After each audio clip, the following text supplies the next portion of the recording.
Saya di sini akan membahas soal SBMPTN Ekonomi. Yang mana soalnya yaitu berikut ini beberapa fungsi uang antara lain. 1. Pembayaran, 2. Pemindahan kekayaan, 3. Penimbun kekayaan, dan 4. Kesatuan hitung, dan 5. Alat tukar. Jadi yang termasuk fungsi asli yaitu adalah A. 1 dan 2, B. 1 dan 3, C. 1 dan 4, D. 2 dan 5, dan E. 4 dan 5. Dan di sini jawabannya yaitu adalah E, yang mana 4 dan 5. Karena kenapa?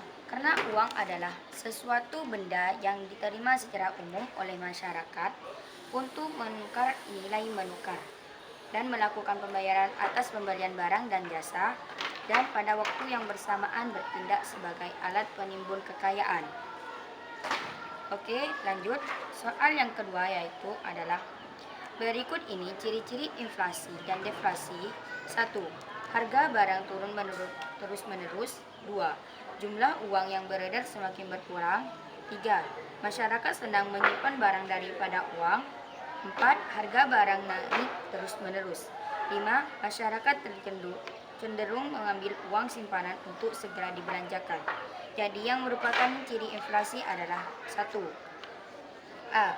1, 2, dan 3. C. 1, B. 1, 2, dan 4.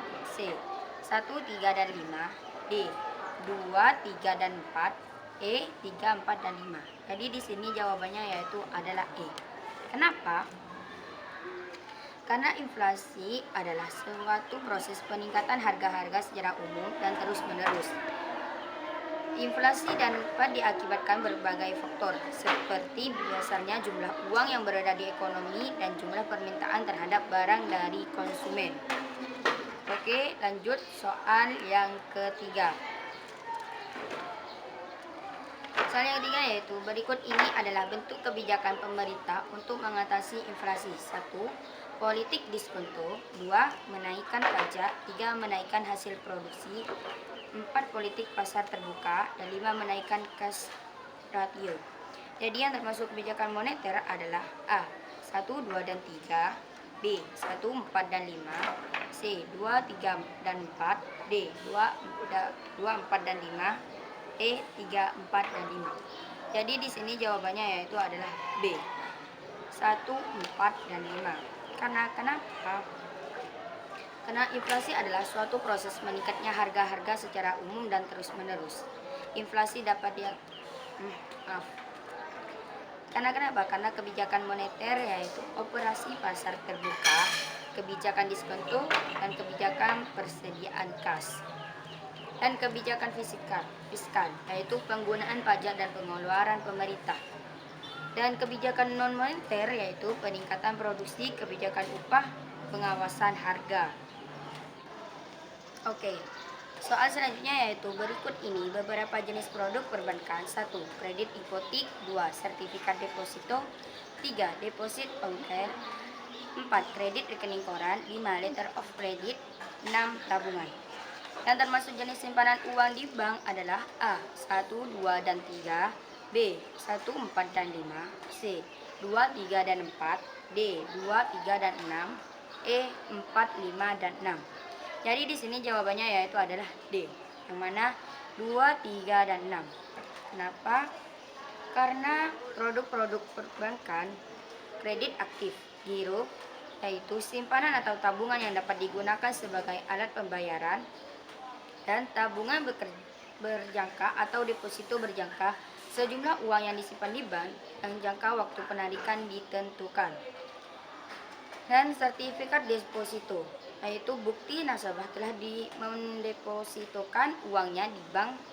Dan tabungan, deposit on card, yang mana tabungan tetap yang dapat diambil setelah adanya pemberitahuan terlebih dahulu.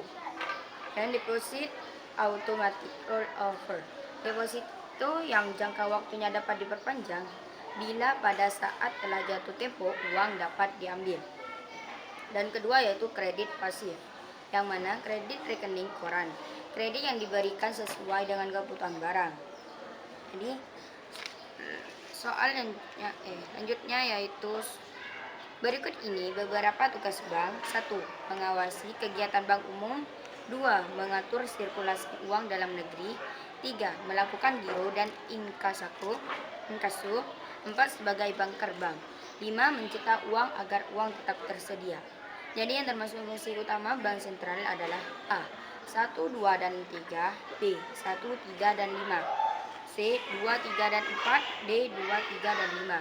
Dan E. 2, 4, dan 5. Jadi di sini jawabannya yaitu 1, 2, dan 4. Karena gak ada di ABC-nya, jadi soal ini jawabannya yaitu 1, 2, dan 4. Karena kenapa? Tugas bank sentral menetapkan dan melaksanakan kebijakan moneter, mengatur dan menjaga kelancaran sistem pembayaran, mengatur dan mengawasi kegiatan bank umum sebagai penyedia dana terakhir. Dan tugas bank umum yaitu menghimpun dana dari masyarakat dalam bentuk giro, tabungan, deposito berjangka, dan memberikan pinjaman kepada masyarakat dan memberikan jasa lalu lintas pembayaran. Oke, cukup sekian soal SBMPTN dari saya. Kurang lebihnya mohon maaf. Wassalamualaikum warahmatullahi wabarakatuh. Don't forget like, comment, share, and subscribe.